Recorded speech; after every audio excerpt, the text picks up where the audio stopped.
in August. Yeah, I'll take it. It coincides with my kids going back to school, so it'll be kind of a gift that serves two purposes. There you go. Yeah, today's first day of school. How'd it go for him? I think it went well. I mean, as long as you don't get a phone call, I think That's everything right. went fine. Yeah. Oh, I got so Tired. tired of those phone calls. Tired is how mine is. First day, and he was like, How's your first day, Cam? I'm tired. It's your first day. I'm so tired. Yeah, they're so used to doing nothing all week, all summer. Yes. And he's moved from kindergarten to first grade, so now there's no snacks in first grade. So so I imagine like about sometime before the Labor Day there'll be some kind of uprising. Yeah. Yeah. My daughter teaches fourth grade, and she says that they're like the only grade that doesn't do snacks. And the kids are always like, "Where's snacks?" And she's like, "No snacks. We're not doing snacks. This is fourth grade."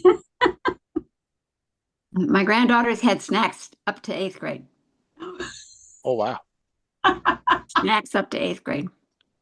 Susan, Parents, where yes, did you teach when you were in Moberly?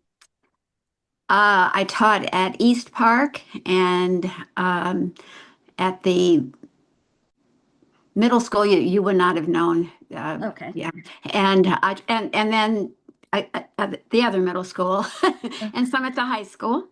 I was just wondering if you knew Andy Spears. Oh, Andy and I are Yeah, good she passed friends. away. Her funeral's What? tomorrow. Oh my Yeah. goodness. Yeah. Oh. I thought you might know her, and I was going to ask you Oh separately. my but- goodness. It's tomorrow. Yeah.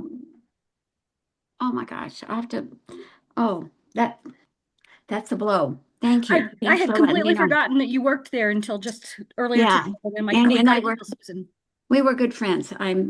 Yeah. Yeah. Yeah. Thank you for letting me know. All right. That was a sad note. But on that sad note, so sorry for both of yours loss. I know this was a good friend. We're going to call the meeting to order, and we will do the introduction of board and guests. And I'll start. I'm Teddy Rowland. I am the board chair. Ben Susan Kistner, board vice chair.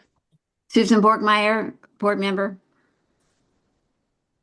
George Mitchell, board member.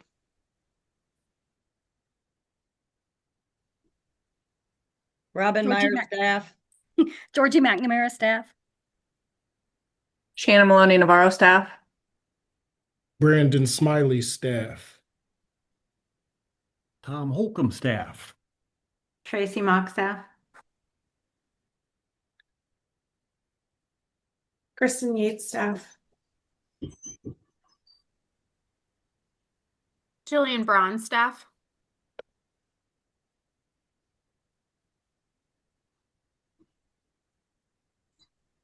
I think, did we get everybody? Aaron, go ahead. Hi, Aaron Martin with Joplin. Jennifer, Human Resources. Do we have Ed? Yeah, I think he's there. Okay. Is that everybody? Did Cameron? Cameron. Sorry, Cameron Berkeley with Southeast Enterprises. Thank you. All right. So everybody received an email with the reports.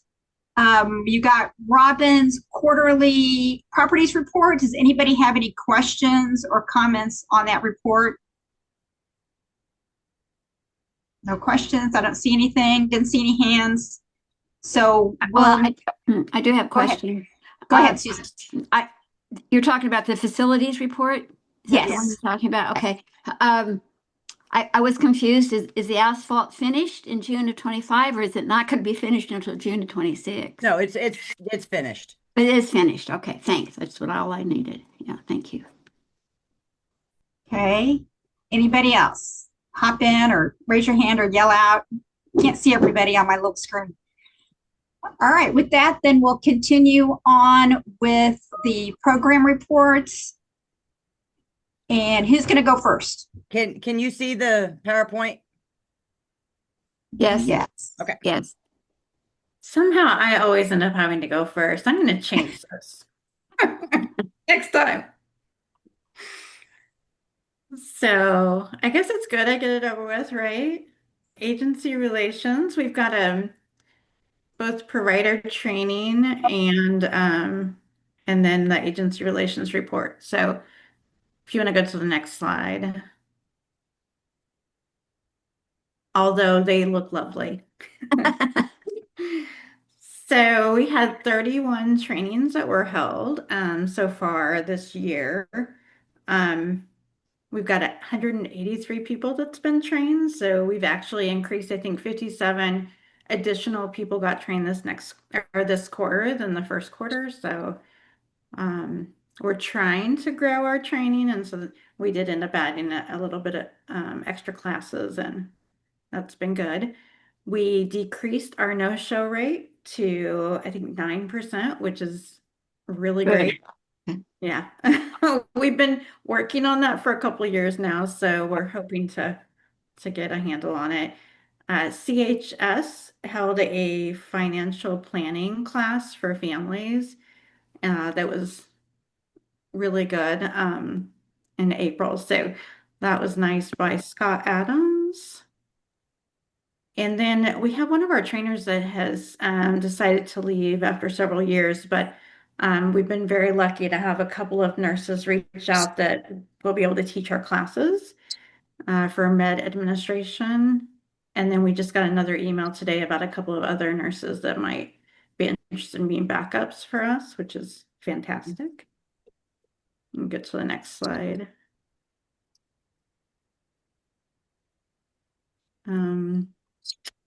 So we have 22 agencies that we're still working with, and now 39 programs. DSI is a program, has a program for employment that they've decided to put on hold this year.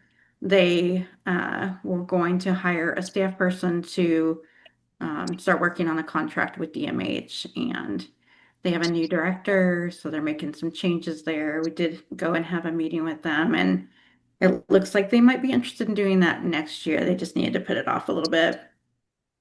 So we may be seeing that as a funding request. Our LOIs closed yesterday at 4 o'clock. So I haven't been updated now on how many we have that's come in, but I'll get that sent out before long. We'll be looking for board members that are interested in participating in the funding committee. What we're trying to do is kind of keep that work to just October, and only board members that really want to have to read the LOIs.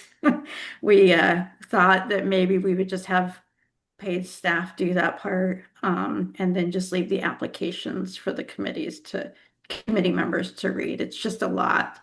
So, you're welcome to read any of it that you would like, but we'd also like to decrease some of that for you. Thank you, Tracy. Sure, of course. Our meetings went really well with our agencies. We have one program there at the bottom, the Leadership Academy with IHD. We've been concerned about the first quarter. They didn't work with any folks, and then kind of had plans for the second quarter. And then when we met for the second quarter, they still had not met with anybody. So we reached out to IHD, and they immediately have put somebody else on that grant, and are going to we're meeting with them tomorrow. So we'll get an update. We put the funding on hold for them until we get some documentation to show what the plan is. So that a little bit of a concern to us, being that it's the second year we're funding that program. I think that is all on that page. I just mentioned the DSI thing again, that expansion of employment. It's being put on hold.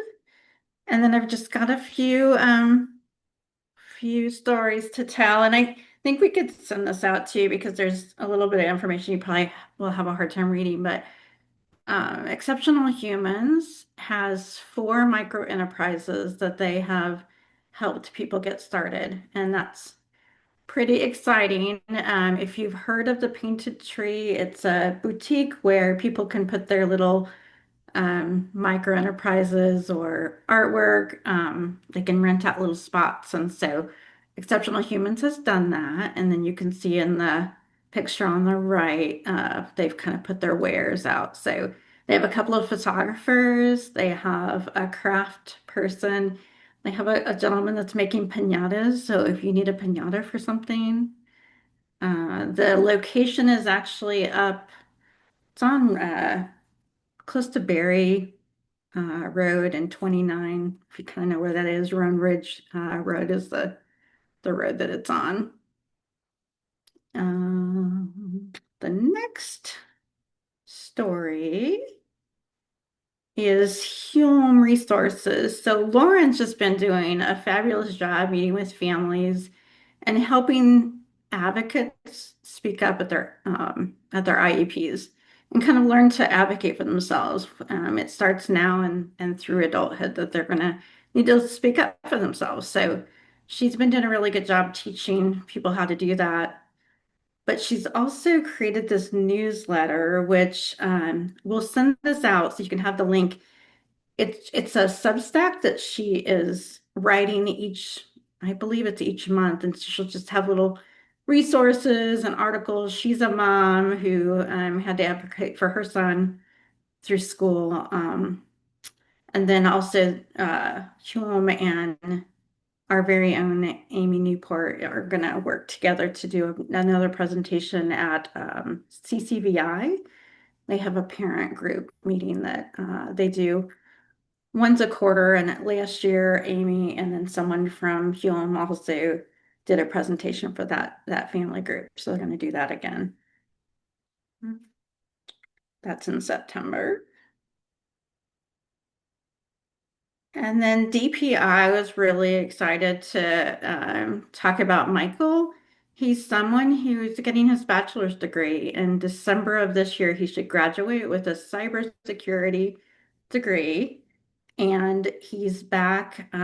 He's been back this summer, and they've been working to try to find an internship for him so he can kind of add to his resume and then start working once he graduates in December. And then our last little thing, is that it? Oh, maybe that was it. Darn, it's the next person's turn. Unless there's some questions. Susan, do you have a question? You're muted. I do have a question. When I was reading through on Hume's report, towards the end, there was a statement that that the Missouri Department of Elementary and Special Ed is restricting access to translated SPED documents, and I'm guessing that is the Bill of Rights, all of the IEP information for parents, and I found that hard to believe, and I checked it out, and I don't know where they got that information, but maybe I don't understand it, but that's how I understood when I read it, and I just don't think that is really happening. I know schools may not be providing what they're there to provide, but the Department of Education, it's on their website. They even have a video for people who need American Sign Language, ASL. Okay. So, let me reach out and find out specifically where the information came from. It could be that it's through a family that's being told no by a school instead of that is one thing, but that's not how it read. It read that the Missouri Department of Elementary and Secondary Education was restricting access to translated SPED documents, and I just don't believe that's true. Okay.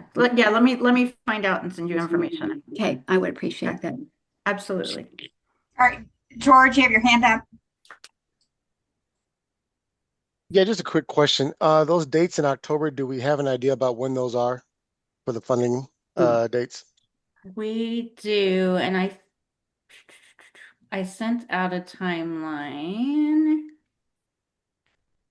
There's a timeline that is for people that are working within ETOS or Greater Kansas City that maybe I haven't sent that out. It's got some extra dates and it's the dates of the committee meetings. So let me get that sent out tonight too.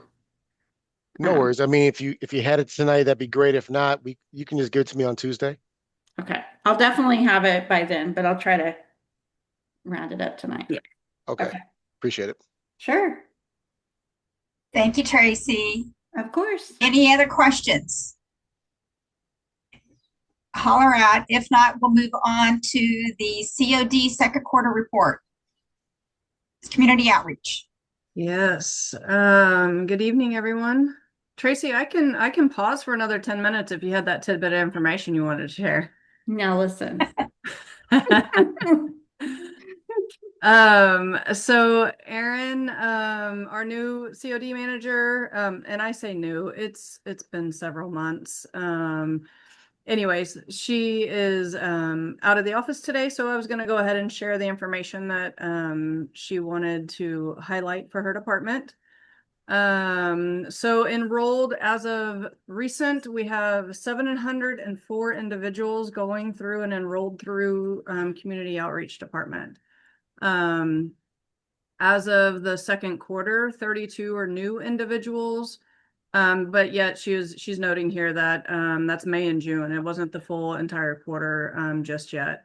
They're really diving into looking at all 704 individuals. We're really trying to pull data on the frequency of contact, the service and supports provided specifically for all of these individuals, and really pulling together how we talked with them and supported or provided anything for the last year, the last 3 years. Have we lost contact in 8 years? So we're really looking at all of this, and you may see some new information in the upcoming quarters.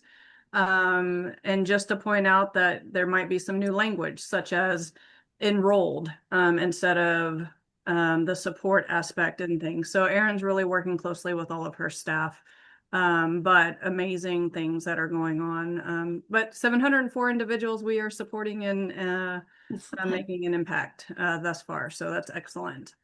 35 benefit specialist referrals regarding Medicaid and other benefits from all different avenues and angles of those referrals.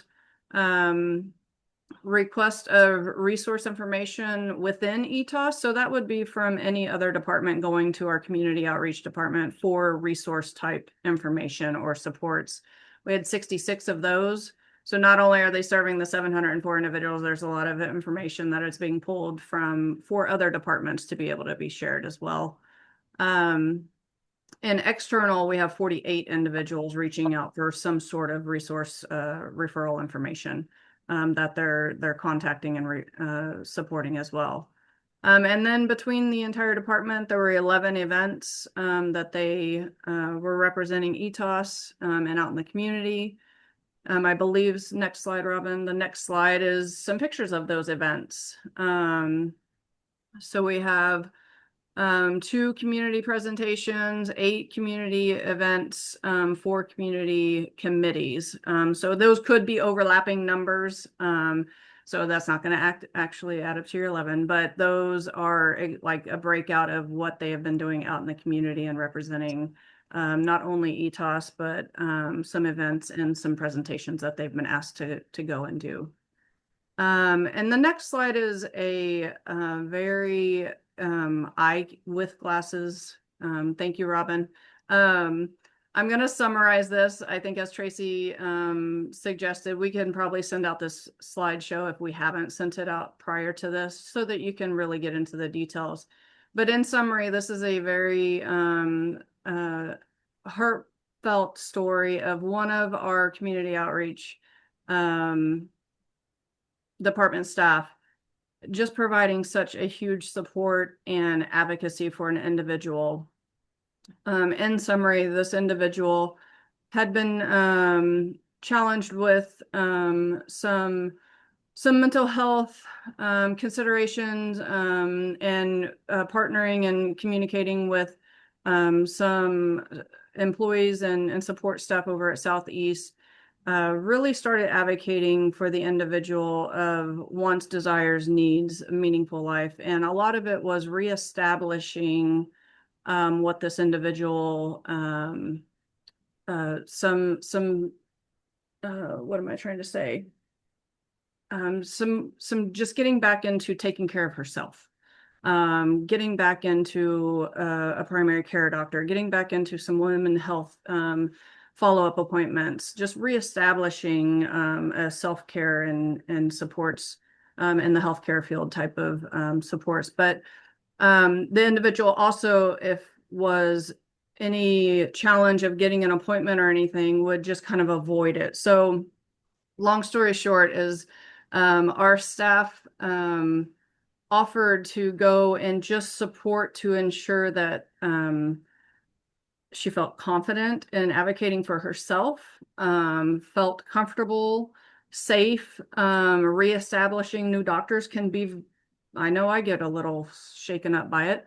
But our staff sat with them, and the very first appointment, there was a little hiccup, and staff just didn't even think twice and sat and enjoyed being there with the individual until they could figure it out. And they eventually, and I'm not talking minutes, hours later, they slid her in, and it was the best experience that the individual had in many, many years of someone just being there to advocate and support. And as much as that might sound that we sit there and spend hours in a doctor's office, that advocacy and support and never giving up because the person knowing the tendencies of just leaving and then never visiting it again, she was there to advocate and support and remind her that it is important and you do have the confidence and we will do this together, and just being there as a second hand and support. So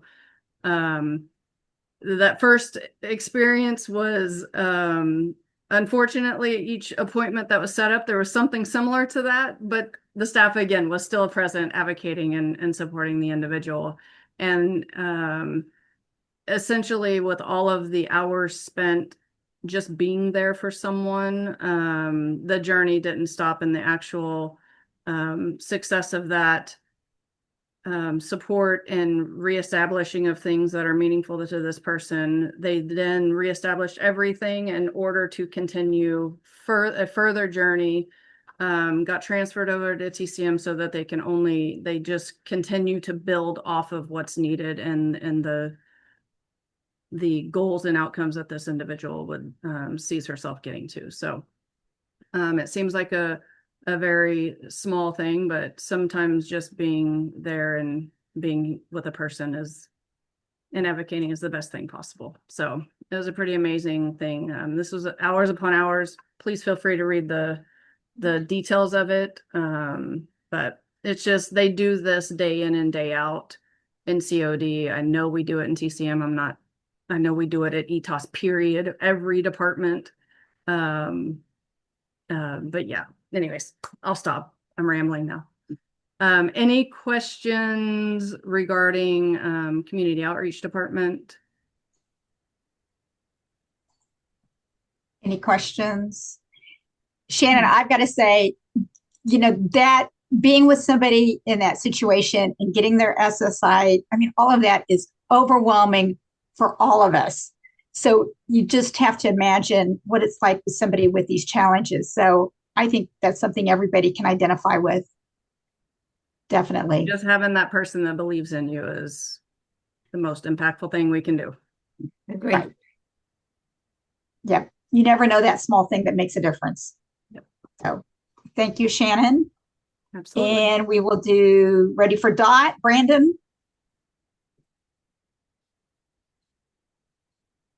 Yes, ma'am. So for Dot, some of the department highlights for second quarter 2025. We'll start with DOT successfully completed 22,699 one-way trips for the quarter, and that represented almost 320 passengers that we serve day in and day out. So a lot of trips. It was about 6,000 more than what we did in the first quarter. So the service definitely grew in the second quarter. Overall, we did perform decent as far as our performance objectives. We met 4 of our 6 objectives that we have set for the year.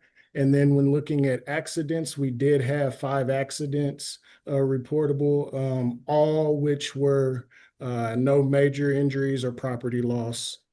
So all of them were pretty minor in damage. Looking at April billing, we did break DOT's record, all-time record. We had a high in April of nearly $77,000 that we reached as far as our billing. So that was the department's largest month ever on record. So big kudos to the team in April for that. And then looking at some of our performance as far as interrupted service, we actually smashed and really killed our what our goal is. So DOT, we've set a uninterrupted monthly service target at 90%. So we want to make sure we're providing at least 90% of our service each day, compared to the industry standard of 85%. So we set a high goal just because we want to try to, we want to be top tier in the industry. So we have a high goal, but we actually for the month or for the quarter, we came in at just under 99% of our service. We was at 98.5% of our service hit the road. So I know early on we were looking at all of the cancellations and stuff like that. And so 98.5% is amazing. And all that is, the hard work from the men and women that they put in every day to make sure that we're serving our community as needed. Looking at just systems that we're currently using. So earlier this year, we identified that we wanted to look at switching our software, our dispatching system, our routing system. So a lot of us from various departments put in a lot of time of looking at different systems that were out there and identifying what would work best for the organization in all facets of the organization in each department. And so we finally identified who we believe will be the best fit. And so that's Bus Planner. And we are looking to get implemented and get everything started with Bus Planner in the very near future. And we believe that that's going to continuously improve our operations, just with all of the different tools and things that we can do within that system that we weren't able to do with our current Route Genie system that we were using. So very excited about switching over systems and looking to grow our operation. Next slide, Robin, please. As far as department outlook and some of the statistics, just kind of carrying on, one of the things that we did begin in the second quarter was we posted for a transportation manager, which was very important. We wanted to just continuously, look at how we can improve. And one of the things that we know that we need is a second set of eyes that can kind of oversee the operation and just help us to continuously get to where we want to be. So we posted for that position, and we did have several internal and external candidates that we looked at resumes, probably 60 resumes that Georgia and I had to look through before we got to our interviews. And we did those interviews and finished those interviews, and we did identify a candidate and actually got that individual hired. He is not on this call, but you will meet JD. If you haven't met him already, you will meet JD in the very near future. Continuing on to our route cancellations.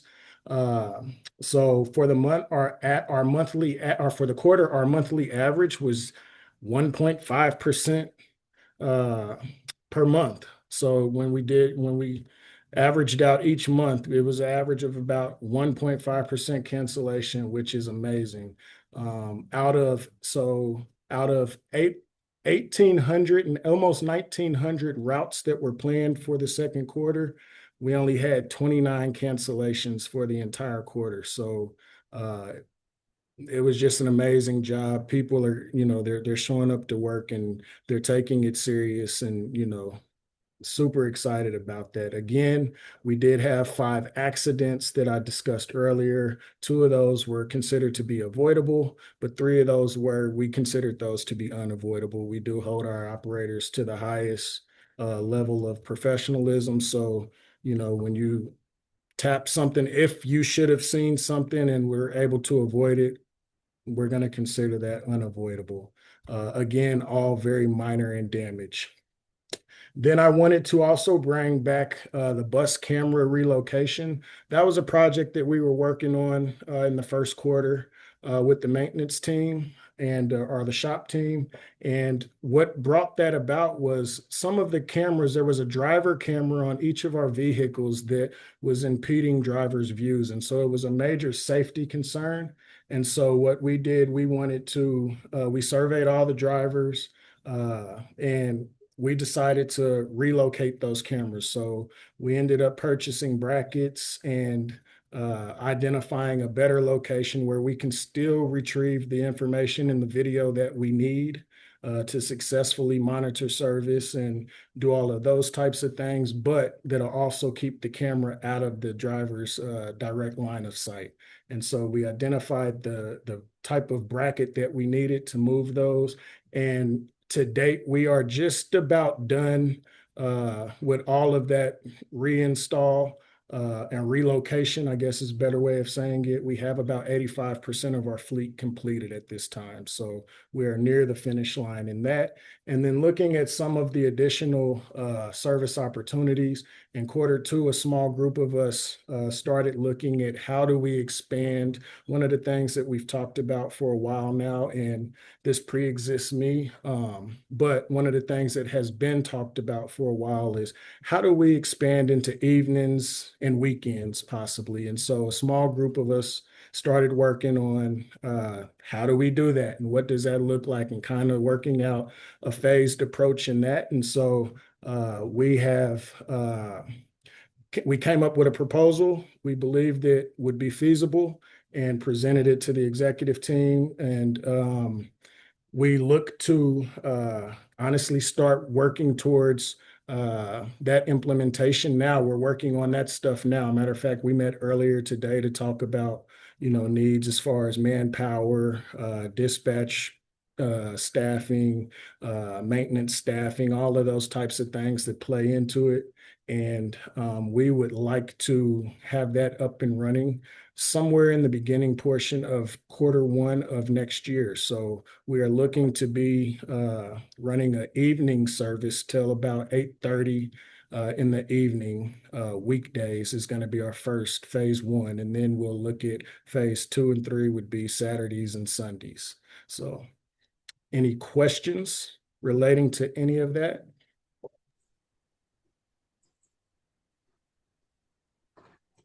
Okay, I'm not seeing any questions.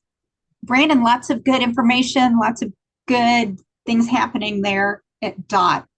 I think everybody appreciates seeing that.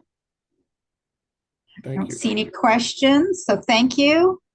And we'll go to TCM. All right, good evening. I'm bringing up the rear here. Okay, so in our success story, we have Michael here. We have him at his t-shirt shop. If you want to go to the next slide, Robin. What we also have is some of his art. So Mike is 34 years old and he loves to create art. So they were able to work with his ISL and his provider and get him into Imagine That and started creating art. And he's been very successful. He does painting. He created t-shirts. He also would do ceramics.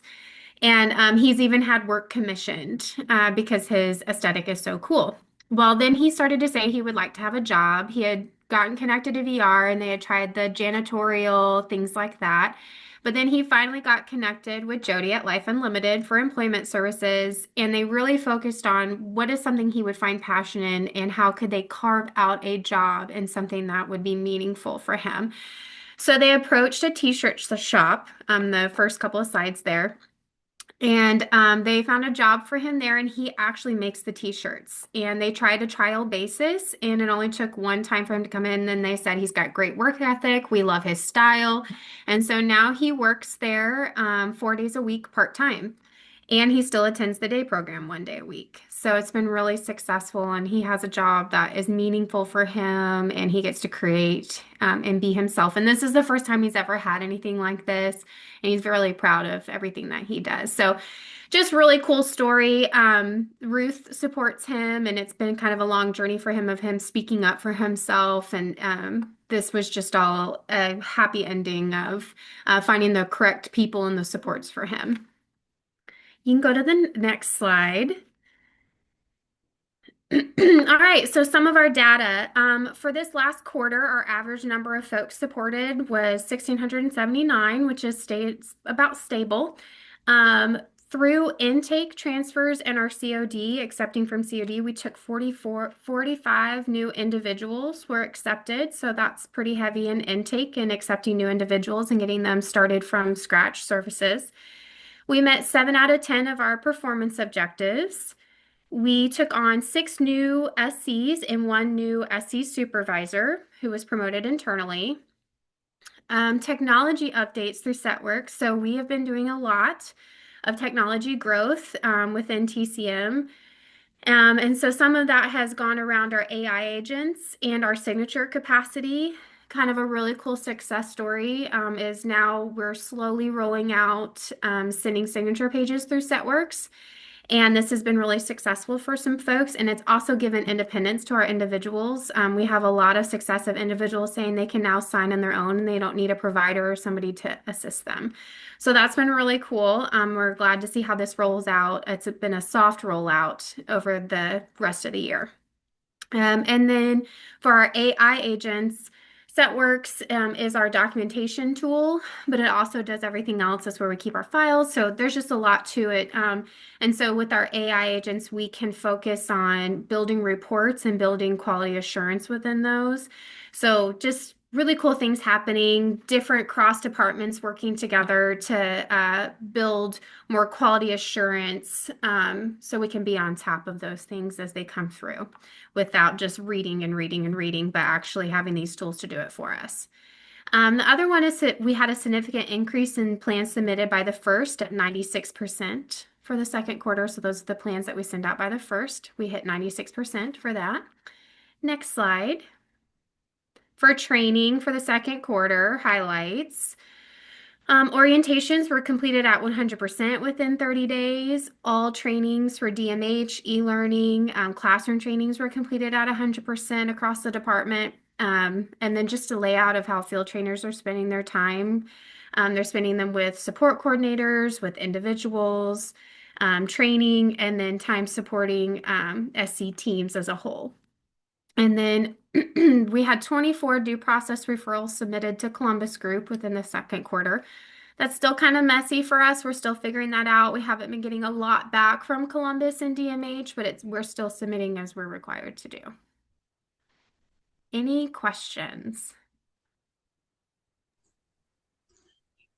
Jillian, when you get a due process referral, can you kind of describe what that looks like?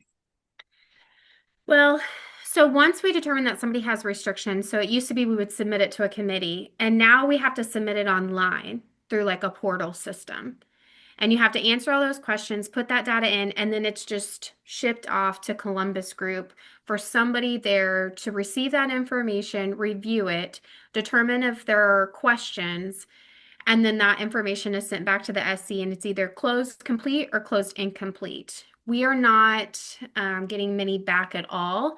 They're very behind. They recognize that. They're working through it. DMH is working with Columbus to give it a timeline. They've not been able to meet that timeline quite yet and their goals, but we're still submitting as we should, so we've been fine with everything there because they know we can't control if reviews are happening. And they've even kind of sent out emergency rules on, we know restrictions have to happen, so please continue to do these things and just report as you can, and we'll get to it as we can. Can I pop in for some of our newer board members? What this means is when we support a person who doesn't have all the rights granted to them that any other American adult should have. For example, they can't open their own refrigerator and get food out if they want to, because maybe there's some really good reason why. Maybe they have Prader-Willi syndrome or something like that. We don't just say, yeah, that's okay, lock up their food. There's a huge process that's involved in that to say, you've got to show us that that person really needs that restriction. And what's the plan to help teach them the skills that they need so that in the future they won't need that restriction.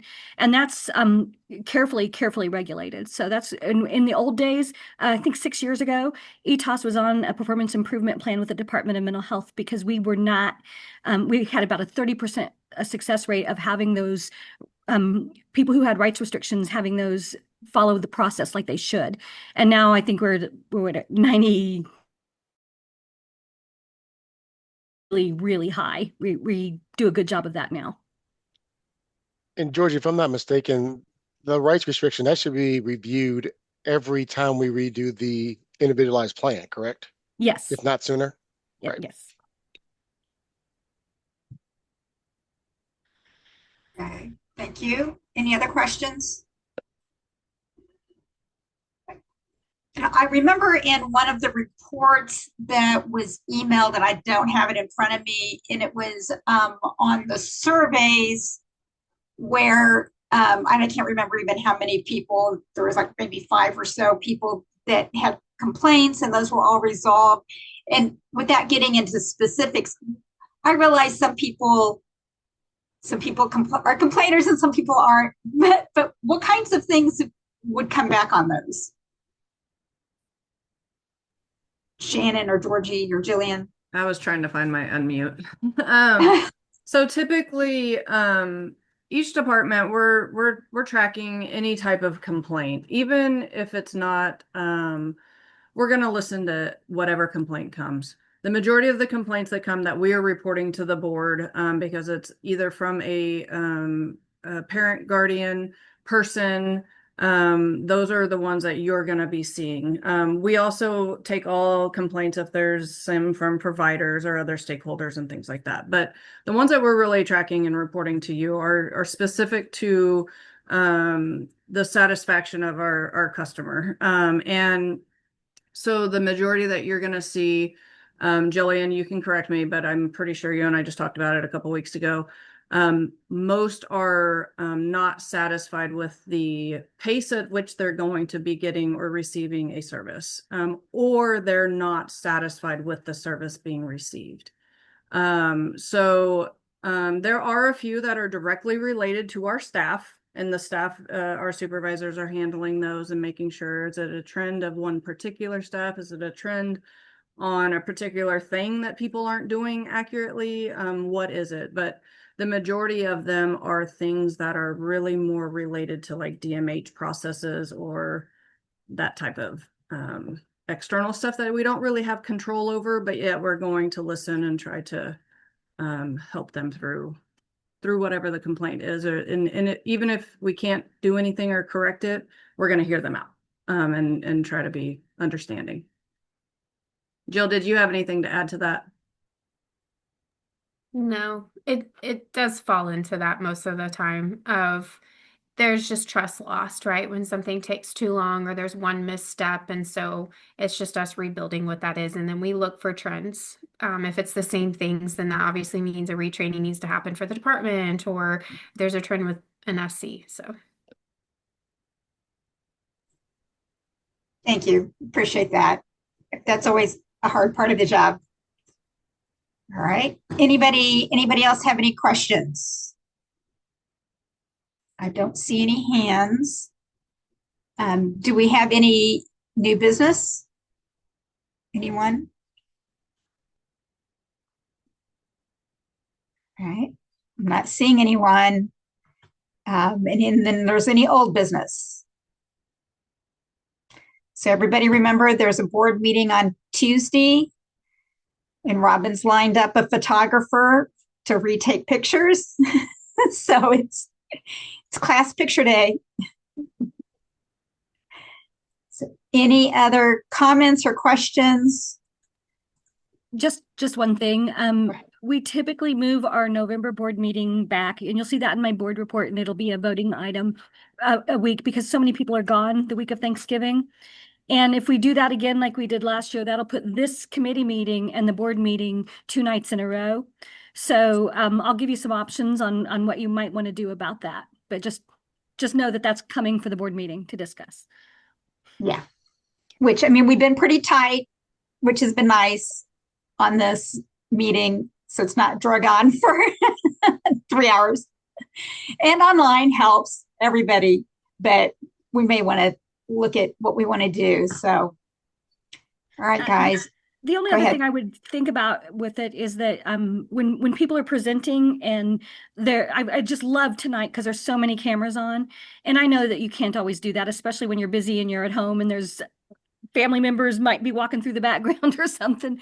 We get it, but I just really appreciate all the cameras that are on tonight because it's hard to present to just a blank screen with no faces, you know. So thank you guys. We appreciate that. Thank you, Georgie. All right.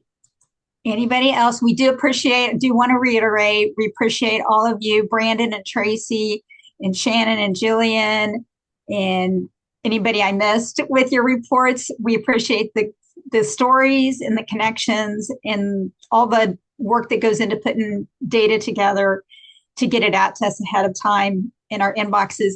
And Robin, if you'll send this PowerPoint presentation too, I think that'll be good for everybody, and anybody who's not here from the board can see what was covered as well. And so if they end up having any questions on Tuesday, they can certainly bring those up then. I will send this to you guys when we get off this meeting. Appreciate that. Thank you. All right. Well, then I think that we're ready for a motion to adjourn. So moved. Second. All in favor, please say aye. Aye. Aye. Thank you, everyone. Appreciate it. See you next Okay. week. See you, Yes, buddy. see you next week. Have a good night. Bye.